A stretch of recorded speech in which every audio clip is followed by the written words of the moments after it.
Bismillahirrahmanirrahim. Assalamualaikum warahmatullahi wabarakatuh. Waalaikumsalam warahmatullahi wabarakatuh. Alhamdulillah, alhamdulillahirabbil alamin. Wassalatu wassalamu ala sayyidina Muhammad wa ala alihi wa ashabihi ajma'in. Amma ba'du. Sahabat Masjid Agung Ibnu Battuta yang kami hormati, bagaimana kabarnya? Maka insyaallah kita sudah menginjakkan malam yang ke berapa Ustaz ya? Malam 16. ke-16. Iya, baik alhamdulillah. Mungkin kalau kita pada tarawih sholat di rumah dan di majelis taklim masing-masing, kita akan sudah memasuki malam ke-16 yaitu sholat witir. Kita sudah disunahkan untuk memakai doa kunut. Maka sebelum kita mulai untuk ngaji tajwidnya pada malam hari ini, nanti saya akan menanyakan apakah ada sejarahnya sholat tarawih itu masuk ke 16 ada kunutnya atau tidak, apakah hendak boleh, apakah berada abila habi watab be. Nah, itu cara bacanya bagaimana dan apa hukum bacaannya. Monggo. Jadi mengenai pertanyaan saudara Amir Fauzi mengenai bacaan surat Al-Lahab ayat 1, mengapa kok tebal? Nah, dibaca watab, kok tidak sama dengan kasab? Nah, karena di situ baknya bertasdid. Jadi pantulan kolkolahnya sangat, pantulannya sangat. Kalau tidak tasdid biasa. Misalnya tabbat yada abi lahabi wa tab. Nah, karena baknya bertasdid. Begitu juga kalau qaf, bil haqqo. Nah, terus kalau roknya juga bertasdid dengan misyaru. Nah, juga ditebalkan. Mayudil. Nah, kalau tasdid, kalau nun ya ditekan hun. Ya, baik Ustaz. Matur nuwun. Saya mau bertanya lagi nih tentang Al-Lahab. Tiba-tiba kok terngiang-ngiang di pikiran saya, tiba-tiba mau bertanya, andai di kokolah tapi kita mau wasol, lanjut ke ayat selanjutnya, itu bagaimana Ustaz? Di ayat berapa? Al-Lahab sama ayat 1, ayat pertama. Jadi tabbat yada abi lahabi wa tabba. Biasa dibaca seperti tulisannya. Hanya ditasdid saja. Oke, terima kasih matur nuwun. Selanjutnya kita lanjut lagi tentang Ghoribul Quran. Untuk lebih jelasnya kami persilakan kepada Ustadz. Dipersilahkan. Assalamualaikum warahmatullahi wabarakatuh. Waalaikumsalam warahmatullahi wabarakatuh. Bismillahirrahmanirrahim. Alhamdulillah kita telah sampai di malam yang ke-16. Semoga semua jamaah maupun pemirsa, semua santri, wali santri selalu diberikan kekuatan dan kesehatan lahir dan batin. Amin. Dan sebelum kita lanjutkan membahas tentang Ghoroibul Quran, bacaan-bacaan asing di dalam Al-Quran, mari kita ingatkan kembali, jangan lupa untuk subscribe YouTube channel Masjid Agung Ibnu Battuta. Ibnu Battuta Channel. Pastikan pemirsa tidak salah tombol subscribe yang ada channelnya, Ibnu Battuta Channel. Mudah-mudahan dengan dibagikan semakin banyak yang mendapatkan manfaat dari pembahasan ini. Amin. Amin. Malam ini kita akan membahas tentang bacaan idhar wajib, membahas hukum ro yang dibaca tafkhim padahal diawali huruf berkasroh, kemudian membahas bacaan ismam dan sifir. Yang pertama kita akan membahas tentang idhar wajib. Bismillahirrahmanirrahim. Dan pemirsa yang ingin bergabung atau bertanya bisa bergabung melalui kolom komentar atau melalui nomor WhatsApp Batutah Center.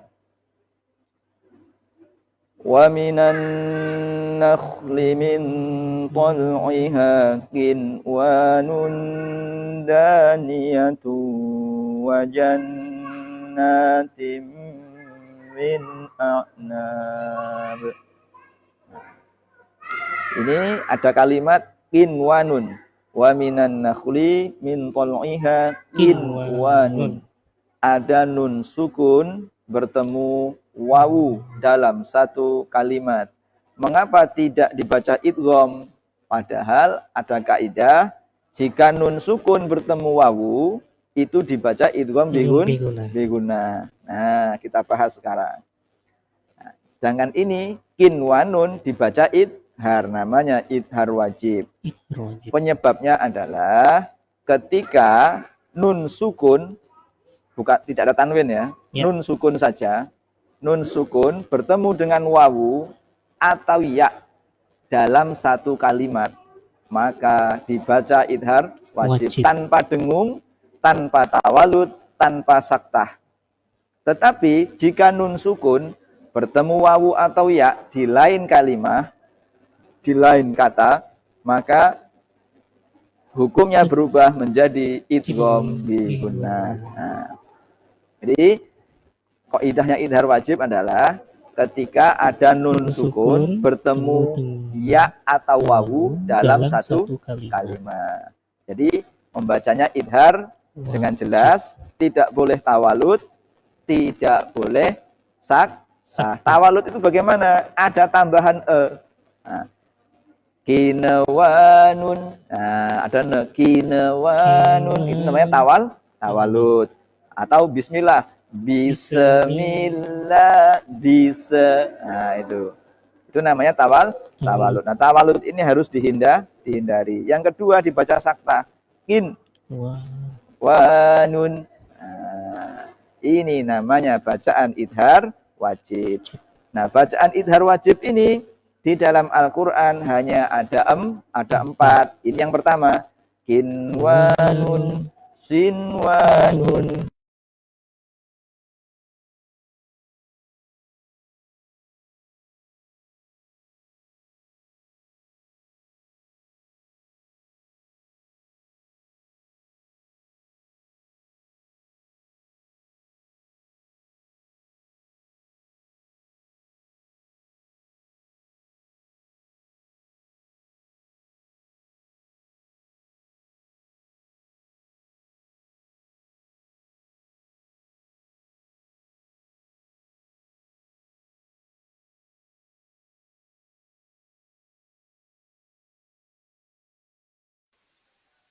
Karena sukun bertemu ya dalam satu kalimat. Nah, sampai sini pembahasan bab idhar wajib selesai. Jadi ketika ketemu kalimat yang seperti ini jangan diidghamkan.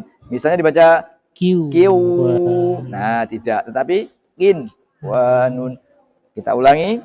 Wa minan nakhli min tal'iha kin wa nun daniyatu wa jannatin min a'nab. Bisa dimengerti Mas Fajar ya? Alhamdulillah. Alhamdulillah. Ya, alhamdulillah. Kalau dulu saya lihat kalau masih kecil ya, kalau belum tahu idhar wajib, saya bacanya kiwanun, Ustaz. Alhamdulillah, barokahnya Ramadan ini kita ngasih tajwid. Alhamdulillah. Bisa memperbaiki tahsinul Quran, memperbaiki bacaan Quran. Kita sambung baris berikutnya, membahas ro sukun diawali kasroh tapi dibaca tafkhim. Kalimatnya, inna jahannama kanat mirsada. Nah, padahal ada kaidah kalau ro sukun diawali kasroh itu dibaca tarkik atau tipis. Lah ini kenapa ro sukun diawali kasroh tapi dibaca tafkhim? Nah, kita bahas. Penyebabnya adalah Mengapa ro sukun diawali kasroh tapi dibaca tafkhim? Karena ro sukun bertemu huruf isti'la. Nah, apa huruf isti'lanya? Huruf isti'lanya adalah shad. Nah, jadi meskipun ro sukun diawali huruf berharokat kasroh, tetapi jika bertemu huruf isti'la, maka gugurlah bacaan tarkiknya. Maka menjadi harus dibaca tafkhim. Nah, huruf isti'la itu ada berapa? Huruf isti'la ada 7. Apa saja? Dirangkum dalam kalimat khusso dautin kil. Nah, kho, sod, dot, goin, to, kof, do. Disingkat atau dirangkum khusso dautin kil. Jumlahnya tuh 7. Jadi ketika ro sukun diawali kasroh bertemu dengan salah satu 7 huruf ini yang bergelar huruf isti'la, maka ro sukun diharuskan dibaca tafkhim atau tebal. Nah, mantul, nanti mencucu, miru. Nah, miru, mulutnya mencucu. Nah, miru soda. Nah, ini kaidahnya begitu. Jadi ada kaidah yang mengatakan setiap ro sukun yang diawali kasroh dibaca tarkik. Tapi kenapa kok ini ro sukun diawali kasroh dibaca tafkhim? Karena bertemu huruf isti'la. Nah, isti'la itu apa? Isti'la itu kalau yang lain. Jadi huruf ro yang dibaca tarkik, huruf itu ada 5. Huruf ro yang dibaca tafkhim ada 6. Huruf ro yang dibaca 2 wajah. Jadi dari ro-nya sendiri sudah dibagi 3 cabang. Tarkik, tafkhim, dan yang 2 wajah. Nah, masing-masing cabang ini punya di bawahnya cabang itu apa? Ranting. Nah, punya ranting. Di bawahnya punya ranting lagi. Jadi, yang cabang tarkik punya ranting 5. Nah, ro kasroh, ro kasrotain. Nah, itu kan? Itu. Kemudian ro sukun diawali kasroh. Nah, dan sampai 5. Ro tafkhim punya ranting 6 sampai 6. Nah, yang ketiga ro yang dibaca 2 wajah. Jadi paling banyak pembahasan makhorijul huruf tentang ro dan sifat-sifatnya. Nah, ro ini punya sifat takrir. Jadi R-nya itu tidak sampai R gitu, nggak sampai banyak. Nah, kalau lam sifatnya taklil L. Nah, makanya kalau orang lidahnya pendek nggak bisa bilang R, L, hillahman, bismillahirrahman. Nah, tapi meskipun tidak cedal, takrirnya ro jangan sampai offset, over. Hirroh, nah tidak. Rori rubaru, rori ngambang, ngambang. Jadi takrirnya hanya secukupnya. Nah, itu mengenai ro yang dibaca tafkhim karena bertemu huruf isti'la. Huruf isti'la ada berapa tadi, Mas? Masih ingat? Ada 6. 6 atau 7? 7. Masya Allah. Huruf isti'la ada 7. Ada 7 ya. Nah, ya apa saja? Kho, sod, dot, goin, to, kof, do. Disingkat khuso, dautin, kil. Nah, jadi ketika ro sukun, meskipun diawali huruf berkasroh, ketika berhadapan dengan salah satu dari 7 itu tadi, ada 7 pendekar tadi, nah, harus dibaca tafkhim. Bisa dipaham Mas sampai sini? Insya Allah. Lanjut, Ustaz. Kita sambung. Kita akan membahas tentang ismam. Nah, qalu ya abana malaka la ta'manna ala Yusuf. Nah, ini di surat Yusuf. Mungkin yang ingin mencocokkan di ayat berapa ini lupa saya. Surat Yusuf. Kalimat ismamnya yang mana? La ta'manna. Tulisannya biasa, la ta'manna. Tetapi membacanya yang tidak biasa. Nah, inilah yang dinamakan gharib. Tidak biasanya bagaimana? Nah, kita cari tahu dulu, ismam itu apa? Nah, ismam itu Di tengah-tengah dengung bibirnya mencucu. Di tengah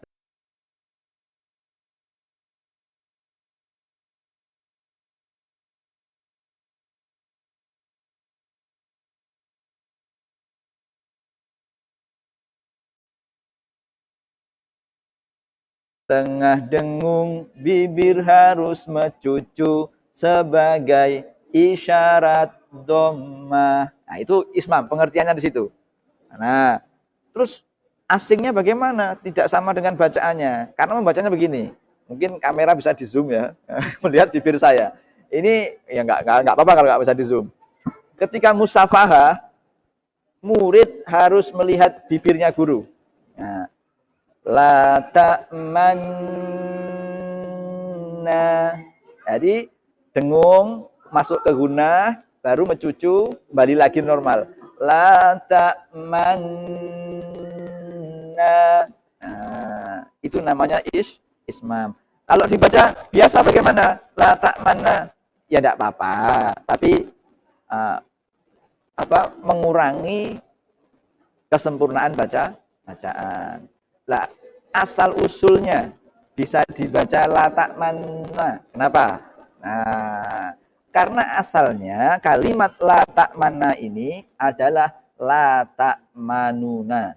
Nah, kemudian supaya menunjukkan nun yang terbuang, untuk menunjukkan nun yang dibuang itu, maka ketika mendengungkan, mengikhfakan itu, bibirnya mencucu, isyarat dom, atau dibaca asal katanya la ta'manuna. Qalu ya abana malaka la ta'manuna ala Yusuf. Jadi ketika ada orang membaca Quran, kok membaca kalimat ini membacanya la ta'manuna, tidak la ta'mana, jangan disalahkan. Berarti dia membaca kalimat aslinya. Dan ini kalimat ini memang bisa dibaca dua macam itu. Jadi kalimat la ta'manna itu bisa dibaca dua macam. Yang bisa la ta'manna, bisa la ta'manuna. Nah, kenapa la ta'manuna? Dibaca asal katanya. Apa penyebab terjadinya bacaan ismam? Untuk menunjukkan nun yang dibuang. Nah, nun yang dibuang itu harokatnya domah. Maka ketika ismam, mencucunya itu isyarat domah. Nah, la ta'man itu diniatkan mengucapkan nun isyarat. Nah, bukan kok membisu tanpa ada tujuan, tidak.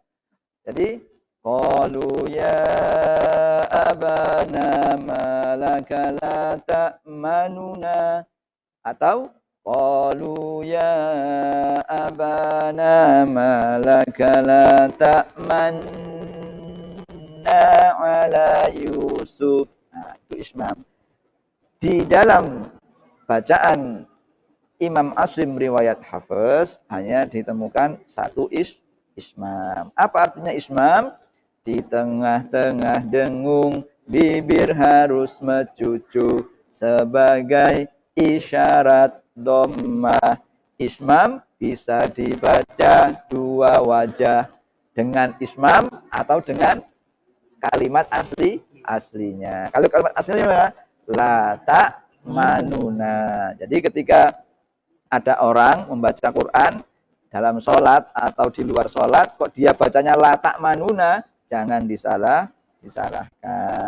Justru kalau harus dibenarkan kalau membacanya seperti tulisan la ta'manna ala. Nah, berarti tidak ada ismamnya.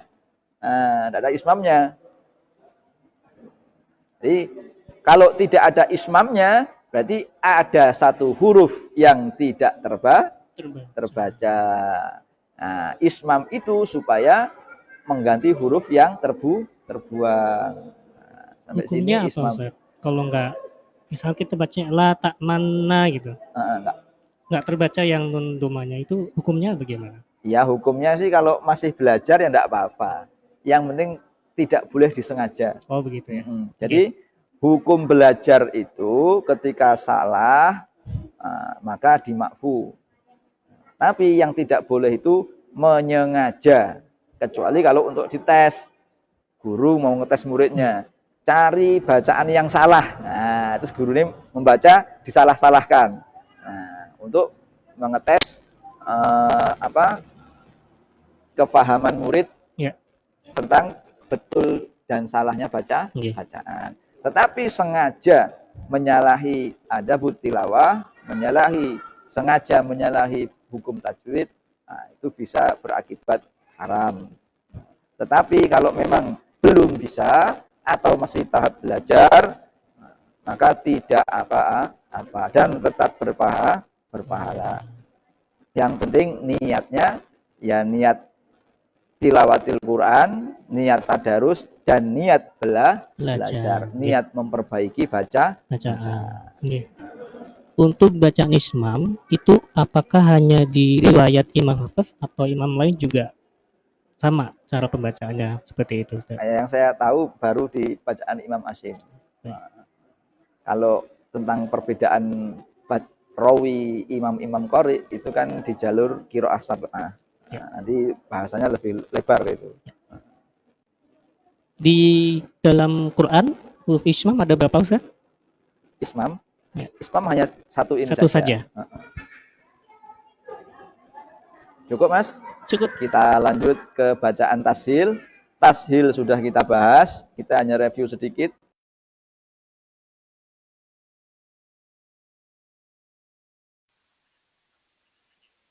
Juga hanya ada satu, tetapi kalimat yang bisa dibaca tashil ada 3 selain tashil yang ini.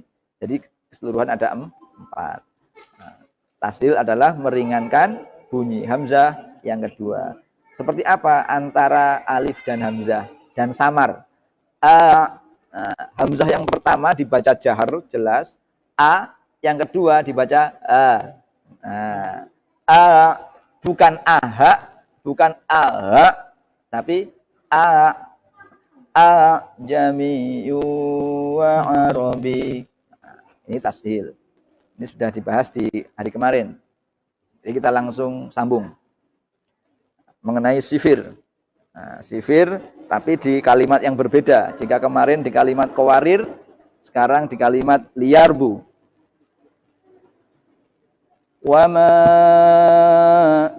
ataitum mir ribal liyarbu wa fi amwalin nas.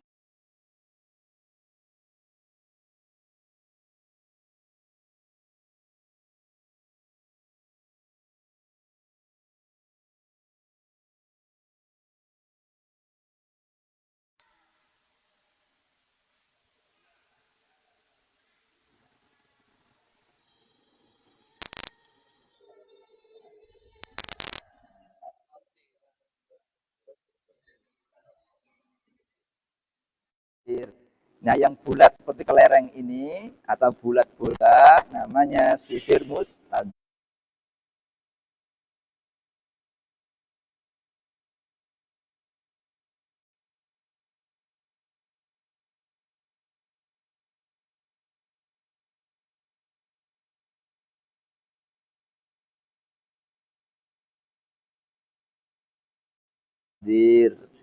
Artinya jika wasol dibaca pendek, jika wakof dibaca sukun. Nah, ini yang mustadir. Makanya ketika wasol mirribal liyarbu wa fi amwalin nas. Ketika wakof wa ma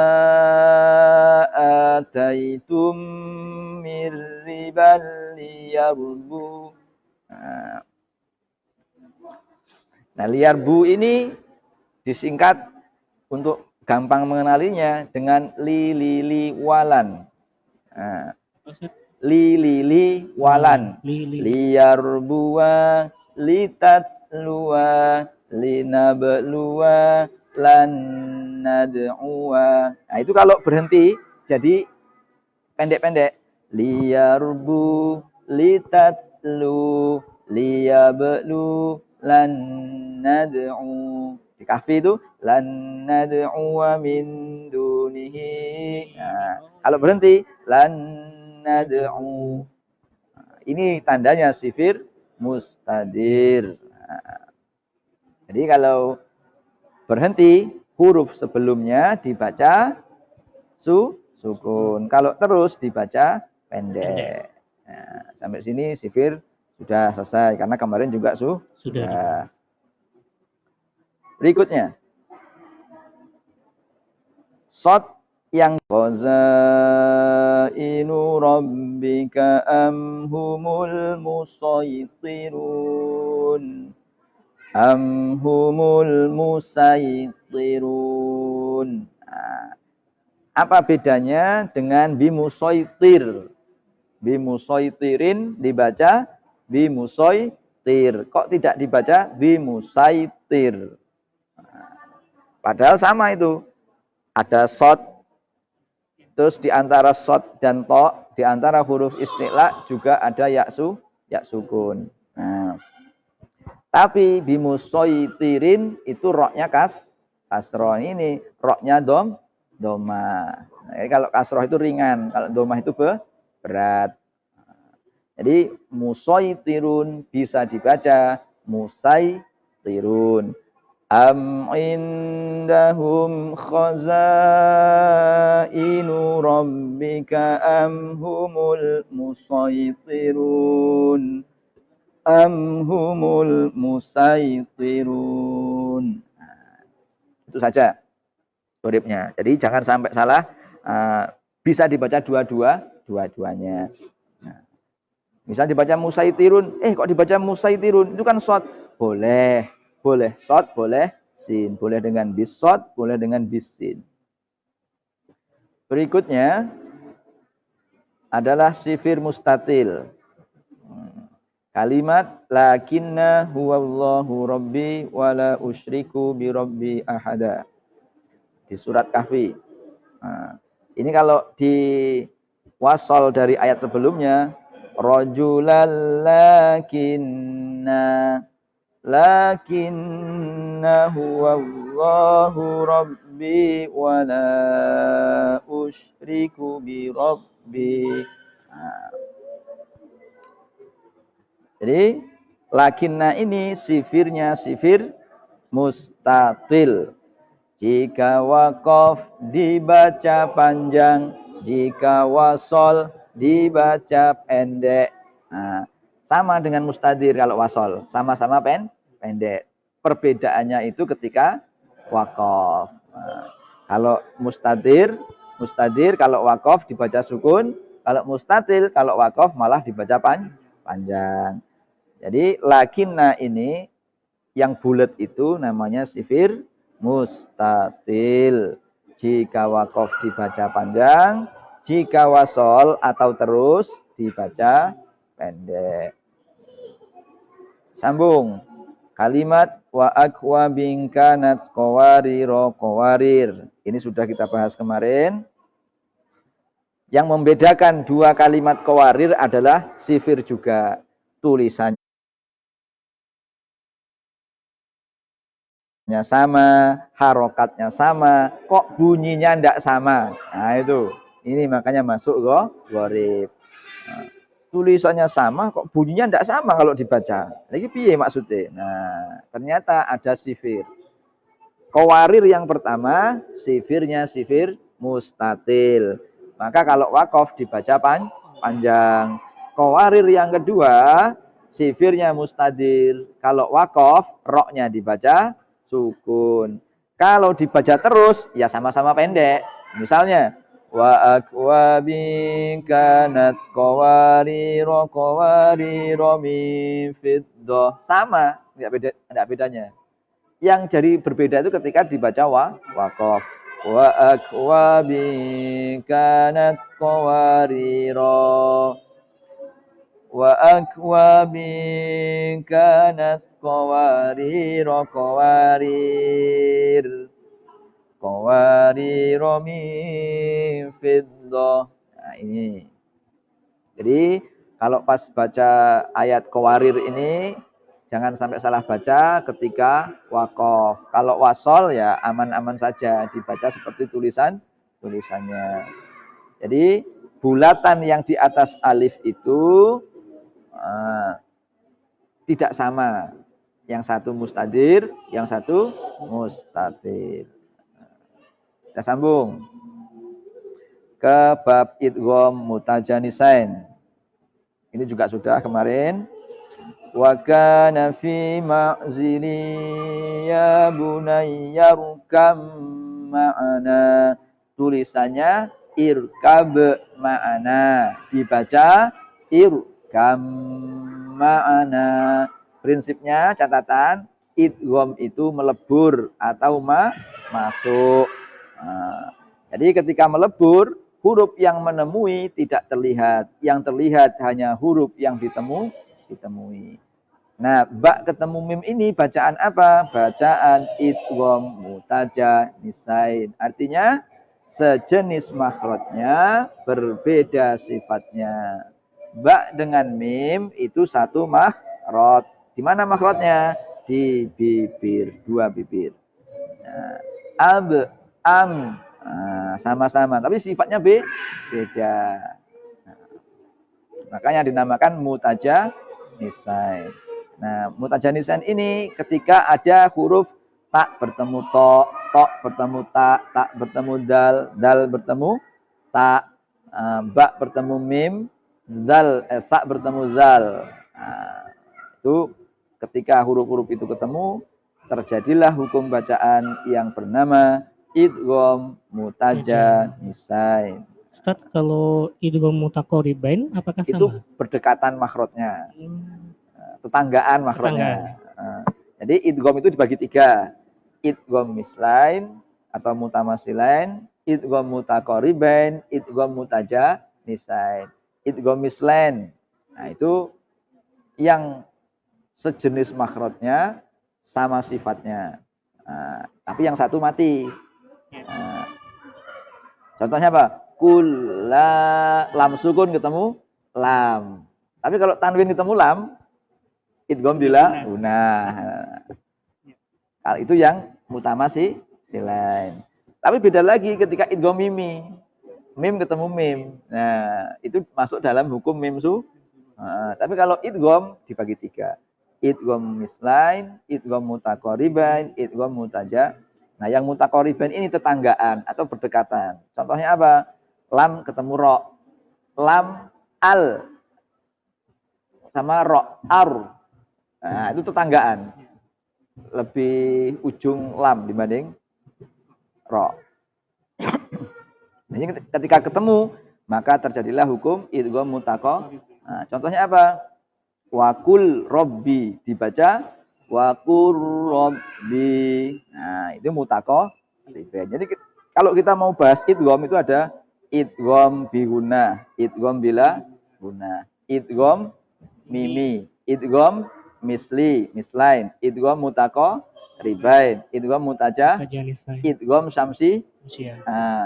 Ada misli kabir, ada misli sohir, jinsi kabir, banyak ternyata. ini kan baru dasar yang kita pelajari. Jadi kita fokus di bagian dasar, belum melebar ke masalah pembahasan yang lebih dalam. Jadi kalau dibahas tajwid itu ya jeru, gitu. Ternyata banyak kita yang belum tahu. Nah, kita membaca itu baru hanya menirukan, diajarkan begini, menirukan begini. Tapi kandungan bacaan itu mengandung hukum apa, bacaan apa, asalnya bagaimana.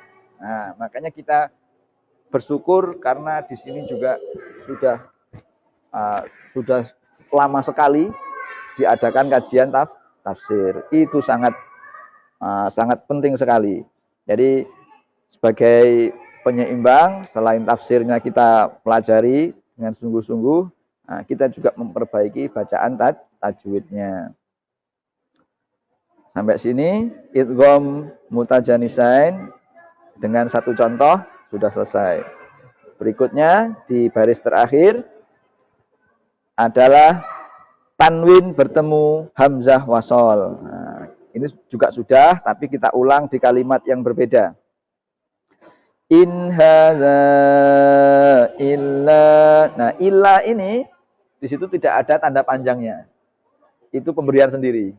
Nah, kenapa kok ila tidak ada tanda layar atau tanda panjang, tapi dibaca panjang? Nah, karena ini bacaan mad jaiz. Nah, mad jaiz kaidahnya ketika ada mad bertemu dengan hamzah di lain kalimat. Panjangnya berapa mad jaiz? Boleh 1 alif, boleh 2 alif, boleh 2,5 alif. Nah, ifkun iftaroh, ada tanwin bertemu hamzah wasal. In hadza illa ifkun iftarahu wa a'anahu alaihi qaumun akharun. Nah, yang kita bahas ada kalimat ifkun iftaroh. Nah, piye membacanya? Ketika ada tanwin bertemu hamzah wasal, maka dibutuhkan nun iwat.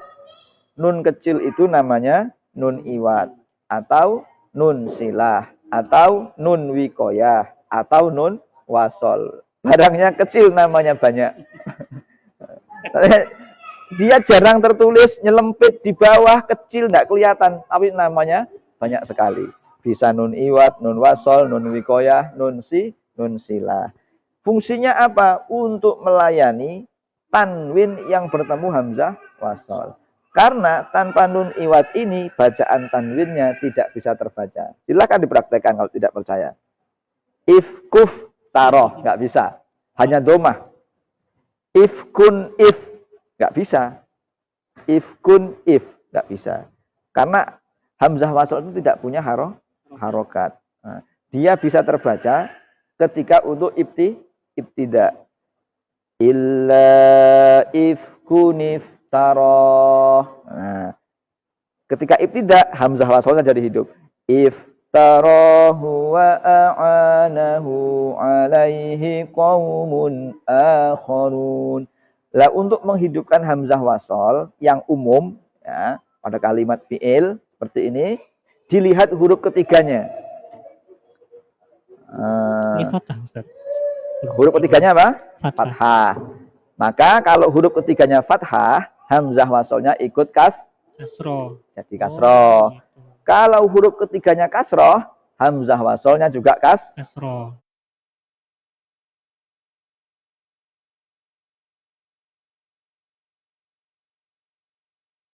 Tapi kalau huruf ketiganya domah, ikut domah. Domah. Oh, begitu. Nah, Ya. ini yang dasar dulu. Nanti ada juga yang tidak ikut kaidah ini. Ada lagi, beda. Huruf ketiganya ini tapi kok beda. Contohnya kemarin, fis samawati tuni. Tapi dibaca ituni. Ada lagi, fal yu'addil ladzi tumina amanatah. Dibaca utumina amanatahu wal yattaqillaha rabbah. Tapi kalau untuk isim tetap dibaca asroh. Ibniu, ismuhu, enggak ada. Ubnu enggak ada kan? Ibnu. Ibni Maryam, Ibni Isa, Ibni Isa, Ibni Maryam. Ismuhu tetap tidak menggunakan usmuhu, tapi ismuhu. Untuk isim tetap kasroh, tapi untuk fi'il ini. Nah, kalau yang domah, contohnya di surat Yusuf itu, lafi dhalalim mubin, uqtulu yusufa awitrahuhu. Itu kalau diwasol jadi lafi dhalalim mubin niqtulu. Ninik, atau di surat Al-Alaq yang banyak yang hafal ya. Bismillahirrahmanirrahim. Iqra. Kalau diwasol, bukan ikra loh. Ikra itu kalau bismillahirrahmanirrahim. Iqra bismi rabbikal ladzi khalaq. Tapi kalau dari bismillah sudah wasol menjadi bismillahirrahmanirrahim. Iqra. Nah, iqra bismi rabbikal ladzi khalaq. Khalaqal insana min 'alaqin iqra. Min alakinin ro. Karena min alakin ketemu ikra. Ikra itu hamzahnya hamzah wasal. Diwasal menjadi alladzi khalaqal insana min 'alaqin iqra. Tapi kalau waqaf alladzi khalaqal insana min 'alaq. Biasa. Nah, ini coba sekali-sekali lagi diteliti harokatnya akhir ayat itu apa, sehingga bisa nyambung di ayat berikutnya. Nah, jadi Bismillahirrahmanirrahim. Iqra. Karena wakaf di situ, akhirnya diulang. Iqra bismi rabbikal ladzi khalaq. Khalaqal insana min 'alaqin iqra. Iqra wa rabbukal akram. Nah.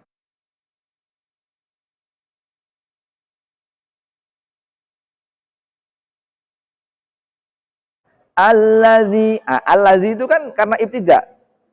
Tapi kalau tidak ibtida ya hilang a-nya. Nah. Iqra wa rabbukal akramul ladzi. Nah, jadi hamzah wasal itu hanya hidup ketika untuk ibtida. Ada pertanyaan, Mas? Jadi kalau kita baca surat Al-Ikhlas juga sama ya, Ustaz ya? Qul huwallahu ahadun. Karena Allahnya itu hamzahnya hamzah wasal. Baik, Ustaz. Terima kasih. Oh, biasanya ahadullahu samad. Bukan ahadullahu samad ya. Ahadunillahus. Dunillah. Dunillahu samad. Qul huwallahu ahadunillah. Karena nun iwat. Ada tanwin ketemu hamzah wasal. Nah, ketika waqaf, qul huwallahu ahad, Allahus samad. Tapi kalau wasal, qul huwallahu ahadunillahus samad. Sama seperti kalau tabat yada disambung Allahu Akbar. Fi jidha hablum mim masadinillahu akbar. Jadi enggak harus Allahu Akbar. Mim masadinillahu akbar langsung. Enggak apa-apa. Itu boleh saja. Boleh, enggak ada jeda. Jadi dari surat langsung sambung ruku. Tidak mim masad berhenti Allahu Akbar. Tidak. Misalnya mau nyambung mim masadinillahu akbar. Nyambung.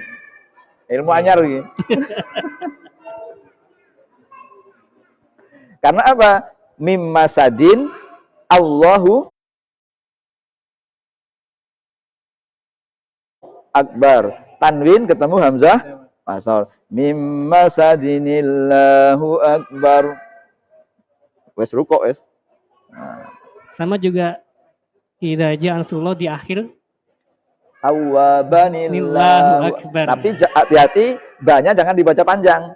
Karena mat iwat ketemu hamzah. Nah, kalau berhenti jadi mat iwat, kalau wasol, nah, itu hanya tanwin yang ketemu hamzah wa. Innahu kana tawwabanillah banillah. Tapi kalau berhenti innahu kana tawwaba. Satu A sama dengan di surat Al-Jumu'ah.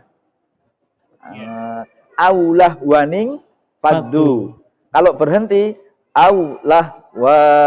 Kalau wasol aulah wani. Tidak wani, tidak. Aulah wani faddu ilaiha. Bisa.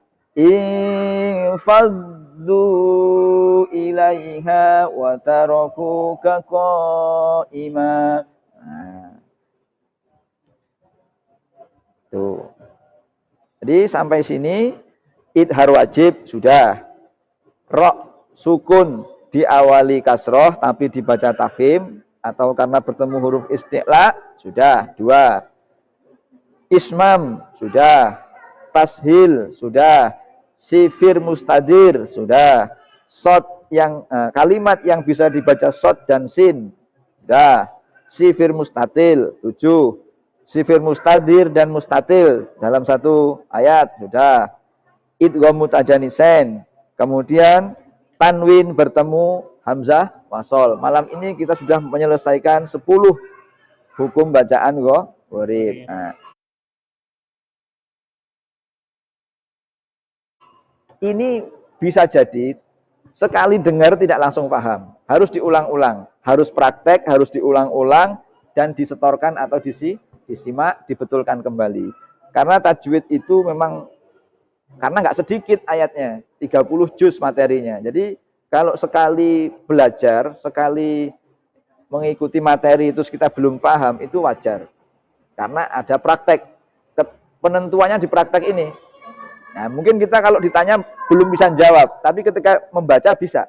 Itu kan banyak terjadi. Kita bisa mengucapkan dengan benar, tapi ini kenapa dibaca begini? Nggak tahu. Nah, itu kan banyak. Nah, makanya dengan belajar ini, kita bisa mengucapkan, kita juga paham dengan apa yang kita ucapkan. Karena apa? Doa itu, zikir itu bisa mempunyai keutamaan lebih kalau kita ngerti maksud dan artinya. Kalau enggak ya amalan ganjaran menutup. Jadi kalau enggak tahu maknanya ya hanya dapat pahala gitu saja. Tapi ketika kita tahu maknanya, kita tahu maksudnya, nah itu jadi berlipat. Makanya kata pengajian tafsir pagi tadi, sama-sama sholat kok pahalanya enggak sama. Yang satu berat, yang satu berbobot itu kenapa? Karena yang satu dengan ilmu sholat, yang satu enggak. Ya sholat kok sholat. Nah yang satu ternyata ilmunya sholat itu dipelajari semua. Syaratnya ini dipenuhi, sunnahnya ini dipenuhi, rukunnya dipenuhi, dan ngerti mana rukun, mana sunnah, mana makruh, mana syarat, ngerti. Lah kita kan sholat. Oh azan, patokannya jam kalau kita. Padahal kan tidak sama. Coba di kutub utara, nggak bisa pakai patokan matahari, nggak pernah ada matahari di sana. Zuhur itu ketika matahari sudah agak geser sedikit. Matahari sing ndi ora tau enek matahari. Asar itu ketika matahari sudah condong ke barat dan panjang bayangan lebih panjang daripada bendanya. Matahari nggak pernah muncul di sana, nah, kan nggak bisa. Nah, terus kalau kita puasa 12 jam sampai 14 jam di sana lebih panjang. Jadi hukum fikih itu berbeda di satu tempat dengan tempat yang lain. Nah, karena ini pesan corona ya. Imam-imam kalau mau sholat jangan istawu di musim ini. Rapatkan soft. Kita disuruh renggang soalnya. Rapat kita yayasan itu kan Pak Soleh sudah mengultimatum, menginstruksikan Pak Subhan tolong ditegasi. Jangan jaraknya jangan rapat, jangan ada salaman. Murid-muridnya gak ada salaman. Itu karena semua nggak ikut rapat. Ini susah juga menyampaikan ini. Di musim ini jangan istawu sufufakum. Itu satunya. Dan mohon yang sholat di sini jaraknya minimal 1 keramik. Nah, sunnah istawu sufufakum di saat normal. Di saat seperti ini bisa jadi haram ini. Ya, jadi hukum sunnah itu bisa berubah. Melihat keadaan dan situasi. Bahkan sholat Jumat bisa diganti sholat zuhur yang wajib. Tapi kalau dihitung tuanya, tua sholat zuhur daripada sholat Jumat. Lebih duluan sholat zuhur usianya dibanding sholat Jumat. Jadi para imam jangan istawu. Terus tetap lihat jaraknya, diingatkan. Nah, yang kedua apa? Itu sudah jadi SOP ya. Jarak apa namanya jaga jarak itu? Physical distancing. Ya. Ketika ada pengecekan ke sini, nah kita itu tidak melanggar. Tadi kan ada Pak Babinsa itu. Iya. Nah, itu siapa tahu ya ngawasi juga. Ini kalau rapet-rapet bisa dilarang juga ini. Nah, jadi tetap himbauan istawu itu sunnah kalau di saat normal. Tapi di saat tidak normal begini, ya tetap patuhi peraturan yang sudah kita sepakati. Nah, tidak akan mengurangi pahala. Apalagi Ramadan ini kabeh jadi pahala. Ya kan? Enggak salaman juga enggak apa-apa. Enggak akan kehilangan berkah, enggak akan kehilangan apa-apa. Karena menjaga, tetap taat peraturan. Nah, apa nih pesannya ini? Corona ini. Ini yang berkaitan dengan ibadah, ya tetap dengan niat dan tekad kita memancarkan cahaya Al-Quran dari rumah kita masing-masing. Kalau bulan-bulan Ramadan sebelumnya yang bercahaya hanya masjid, Ramadan kali ini rumah-rumah kita jadikan taburan-taburan bintang di bumi yang terlihat oleh penduduk langit. Nah, dan semoga dengan wasilah kita belajar Al-Quran ini, kita mendapatkan berkahnya dan mendapatkan syafaatnya nanti di yaumil kiamah. Amin. Amin, Allahumma amin ya amin. rabbal alamin. Mungkin itu untuk pembahasan malam ini, dan untuk pembahasan gharib selanjutnya akan kita laksanakan di hari Senin yang akan datang. Untuk besok materinya adalah seni tilawatil Quran atau seni membaca Al-Quran bersama Ustazah Faikoh. Jam dan tempatnya sama, ba'da tarawih. Untuk siswa Madin Ula, Madin Wusto, Madin Ulia bisa bergabung melalui siaran Facebook atau YouTube. Dan jangan lupa subscribe channel YouTube Masjid Agung Ibnu Battuta. Mungkin itu saja, dan mari kita akhiri dengan tasdik. Shadaqallahul azim. Walhamdulillahi rabbil alamin. Baik Ustadz, terima kasih atas ilmunya kepada kita semua, dan mudah-mudahan bermanfaat bagi kita semua, khususnya bagi saya pribadi.